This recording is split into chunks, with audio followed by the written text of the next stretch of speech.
Welcome to Mishna study. Masachet Terumot, Perek Bet Mishna Vav, is the last Mishnah of the Perek. Well, here we're going to focus about giving the Kohen from the best, right? If we have two olives in front of us, one's a better type of olive, another one's worse. Which one are we supposed to give from? And if we gave from the worst one, right, does it still count?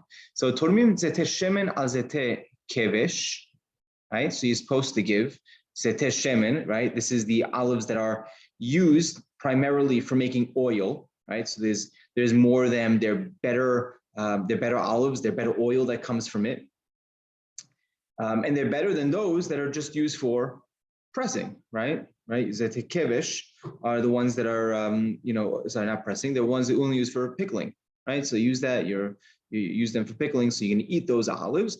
Obviously, the ones that are used for oil are much better quality olives. So when you come to separate terumah, you're supposed to give, if you have two of them, either give each one separately, or you could give the ones that are made for oil to cover the ones that are made for eating. Right? This we learn from the pasuk where it's about bari mechemet halbo mimenu. Right? What's halbo? When you separate the halev. The halev is the choicest ones, the fattiest ones, the best. Right, so that's what we're supposed to give to the Kohen, right? As the pasuk says, "V'echlu et chaylev haaretz." Right, chaylev haaretz is the best of the land. So that's what we open the Mishnah with, and similarly, v'yayin she'eno mevushal ana mevushal. Right, if you're going to separate, you could separate wine that's not mevushal, right? Because that's much better wine than that's mevushal. That's already, that's already boiled or pasteurized already, right? That's a much cheaper wine. Aval lo mevushal she'eno mevushal. Right, but not vice versa. This is the rule. Anything that's kilaim with one another. So this is what we spoke about earlier. So if it's kilaim with one another, it means it's two separate species. You're not allowed to separate from one to the next. Even if you're giving something better to cover something worse, right? You can't go ahead and give your olives to cover your grapes. Doesn't work. Let's say it's not kilaim with one another. You're allowed to separate something that's better to cover the one that's worse, right? That's the olives that we spoke about in Mishna. The ones that are used for oil are better. You give those to cover a different type of olives, right? They're not kilaim with one another, the same species. Let's say you did separate from the worse one to cover the better.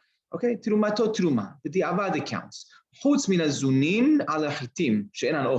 separate zunin from zunin, that was the cheap chaff wheat, right? It was the animal food that you separate. That was also the not kilaim with chitim, right? So they're the same species, but at the same time, it's not something that's food for a human, right? It's more of an animal food. So and it's not considered food. So if you gave that doesn't count at all. Now,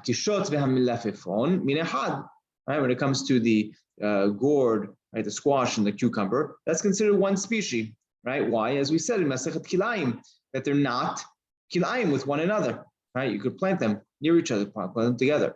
Rabbi Yehuda, if you remember Masechet Kilaim also, he said the kishot melafefon kilaim zebazeh. He said they're kilaim with one another, and therefore over here Rabbi Yehuda would count them as two separate species. And if they're two separate species, you're not allowed to separate terumah from one to the next. And even if you did, it wouldn't count. Halacha though is not like Rabbi Yehuda, as it wasn't over there Masechet Kilaim either.